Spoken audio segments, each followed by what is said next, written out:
Hey guys, what's going on? It's 2 Minutes to Review. I'm Matt. And I'm Zack. If you haven't joined us for one of these before, what we do is we review some albums. We do it in under 2 minutes. However, the longest album review in under 2 minutes wins. Woo! So Zack, on this lovely episode, what are we reviewing? It's so lovely.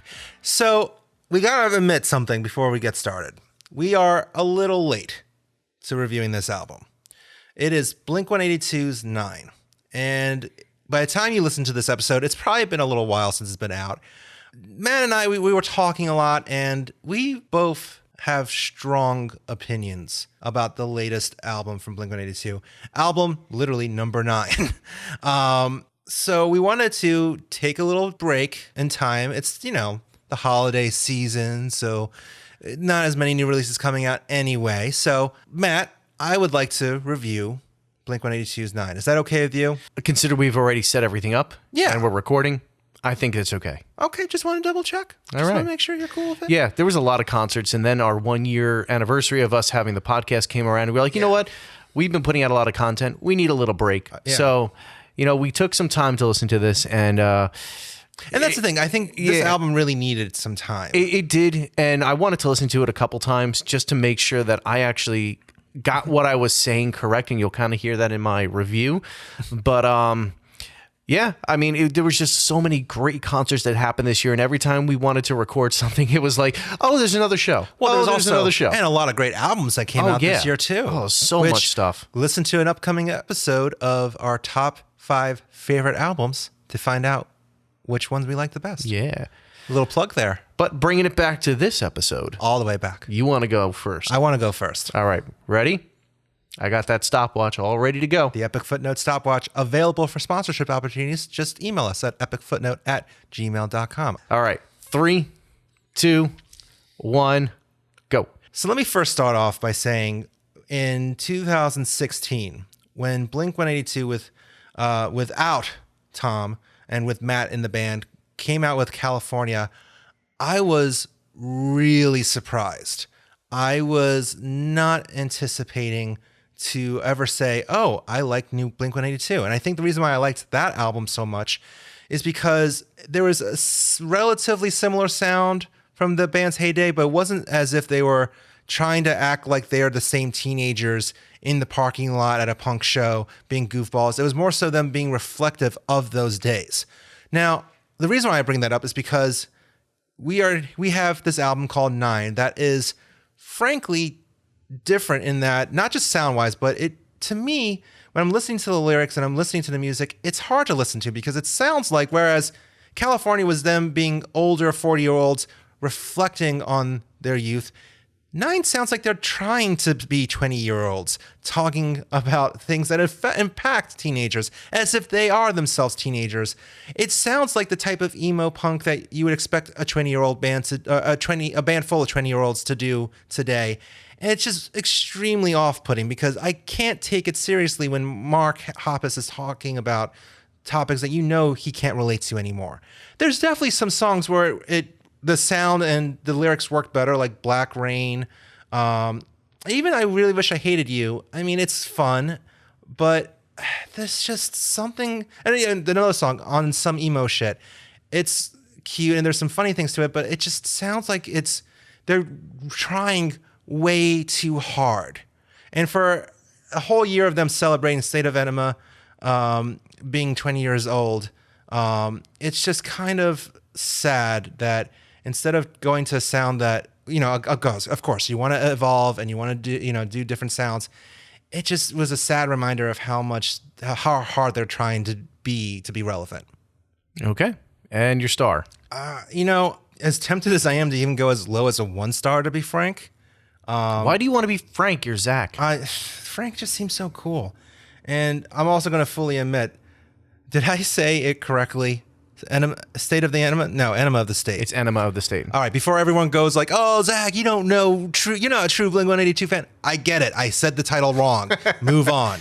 I'm going to go 2 stars. Okay.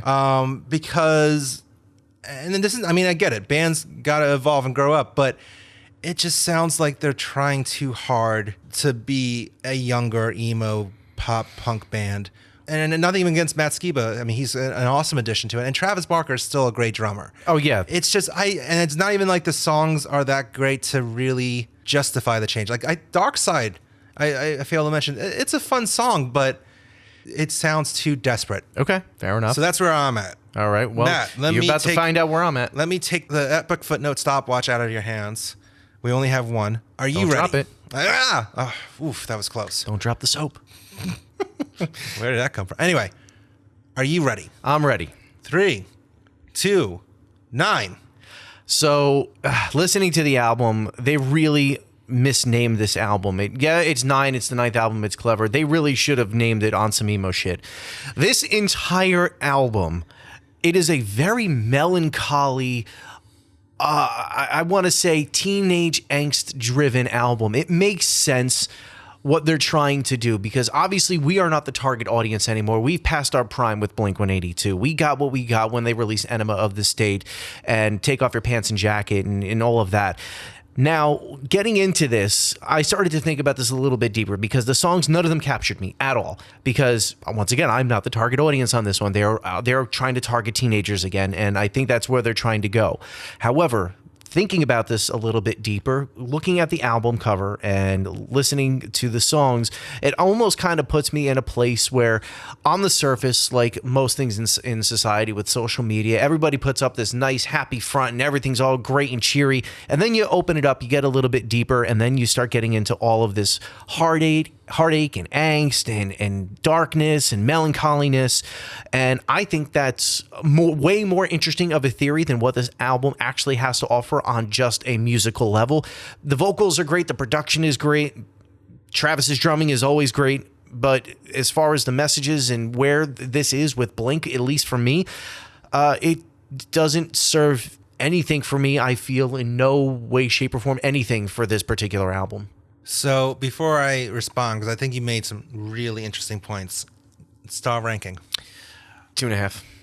Wow. So you just had to one up me with that half star. I only say that is because, I mean, you made a great point about the cover. Like, it definitely is. And also, even you say the name Blink-182, you're expecting some happy stuff. Right. And in a sense. I only say 2.5 because Travis's drumming is always interesting to listen to. Yeah. And then, whereas on a prior episode where we reviewed The Refused, that album just for me was that it was a band that was trying to try and failed on every level, at least for me.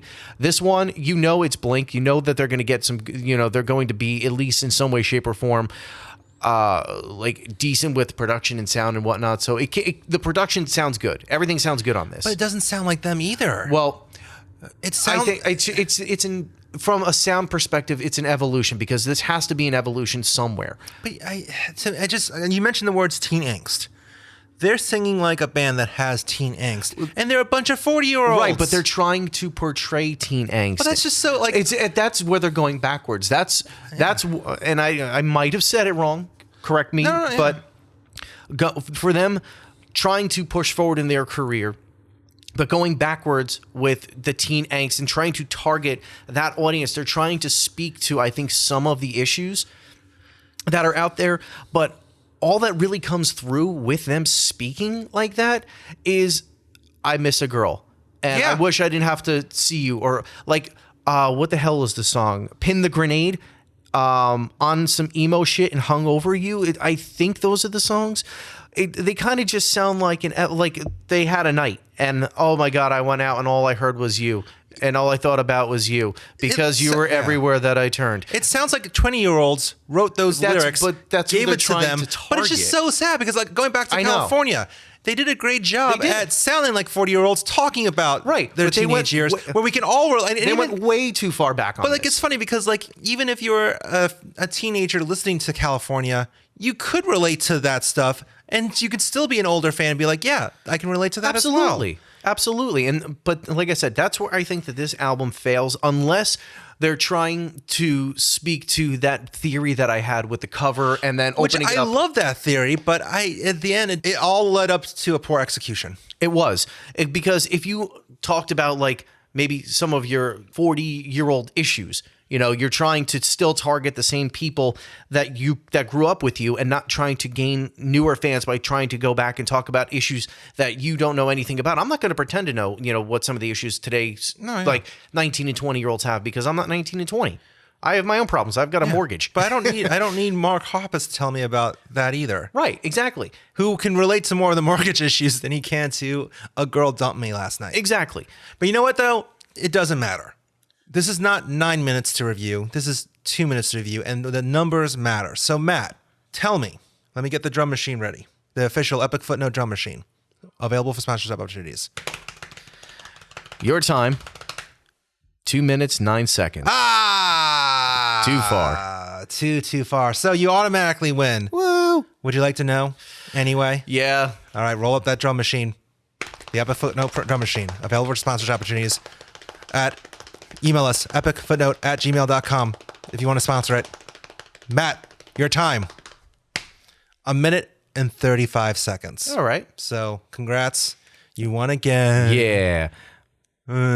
Good for you, I guess. These are happy days. Happy days. Indeed. Happy days. I'm blaming it on my youth. Just blame it on my youth. I guess this is just where the generational divide is. It really is. For the Another first time, pun. I'm sorry. Could you not acknowledge I did a great pun there and you didn't even realize it? I was going to continue to go, but you cut me off. Bullshit. I really wish I hated you right now. You're on some emo shit. Get over it. No heart to speak of. For an album that we didn't really like, we're having a lot of fun with the titles. Oh, because it's just ridiculous. Yeah. All right. Well, remember to forget me. But don't forget to let us know what you thought of this album. Let us know. Comment on Facebook, Twitter, Instagram, YouTube. If you're still on Friendster, good for you. At Epic Footnote. Do you agree with us? Do you disagree with us? We want to hear your thoughts, and we hope that you listen to another episode from us. Thanks so much for listening. Don't run away. See you next time. Bye.